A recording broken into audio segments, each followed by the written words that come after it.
दोस्तों मेरे चैनल को सब्सक्राइब करें, आगे भी रोचक जानकारी पाने के लिए बेल आइकन जरूर प्रेस करें और मेरी वीडियोस को लाइक और शेयर करें। हेलो दोस्तों, आज मैं आपसे बात करूंगा अंडमान निकोबार द्वीप समूह पर बनी सेलुलर जेल के बारे में। सेलुलर जेल आज भी काला पानी की दर्दनाक दास्तां सुनाती है। आज भले ही इसे राष्ट्रीय स्मारक में बदल दिया गया हो, लेकिन बटुकेश्वर दत्त और वीर सावरकर जैसे अनेक सेनानियों की कहानी आज भी यह जेल सुनाती है। सेलुलर जेल भारतीय इतिहास का एक काला अध्याय है। भारत जब गुलामी की बेड़ियों में जकड़ा हुआ था, अंग्रेजी सरकार स्वतंत्रता सेनानियों पर कहर ढा रही थी। हजारों सेनानियों को फांसी दे दी गई, तोपों के मुंह पर बांधकर उन्हें उड़ा दिया गया। कई ऐसे भी थे जिन्हें तड़पा तड़पा कर मारा जाता था। इसके लिए अंग्रेज़ों के पास सेलुलर जेल का अस्त्र था।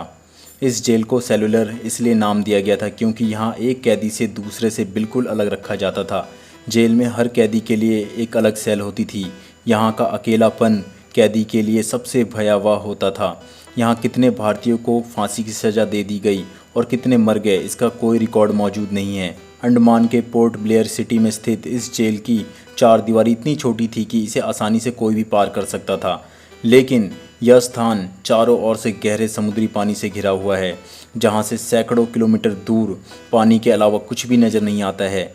कराची, भारत और बर्मा से भी यहाँ सेनानियों को सज़ा के लिए लाया जाता था। उन्हें सिर्फ समाज से अलग करने के लिए यहाँ नहीं लाया जाता था, बल्कि उनसे जेल का निर्माण, भवन निर्माण, बंदरगाह निर्माण आदि के काम में भी लगाया जाता था। यहाँ आने वाले कैदी ब्रिटिश शासकों के घरों का निर्माण भी करते थे। सेलुलर जेल का निर्माण 1896 में शुरू हुआ और 1906 में यह बनकर तैयार हो गया। इसका मुख्य भवन लाल ईंटों से बना है।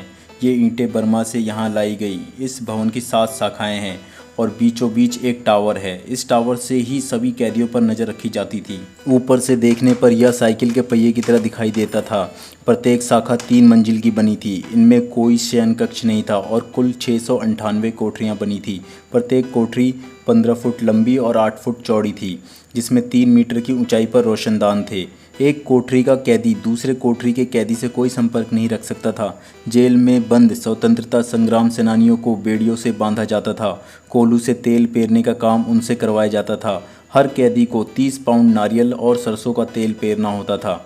यदि वह ऐसा नहीं कर पाता था तो उन्हें बुरी तरह से पीटा जाता था और बेड़ियों से जकड़ दिया जाता था। काला पानी जेल में भारत से लेकर बर्मा तक के लोगों को कैद में रखा गया था। एक बार यहाँ 238 कैदियों ने भागने की कोशिश की थी, लेकिन उन्हें पकड़ लिया गया।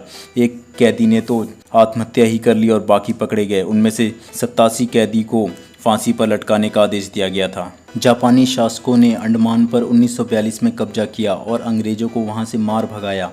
उस समय अंग्रेज कैदियों को सेलुलर जेल में बंद कर दिया गया था। उस दौरान नेताजी सुभाष चंद्र बोस ने भी वहाँ का दौरा किया था। 7 में से 2 शाखाओं को जापानियों ने नष्ट कर दिया था। द्वितीय विश्व युद्ध खत्म होने के बाद 1945 में फिर अंग्रेज़ों ने यहाँ कब्जा जमाया।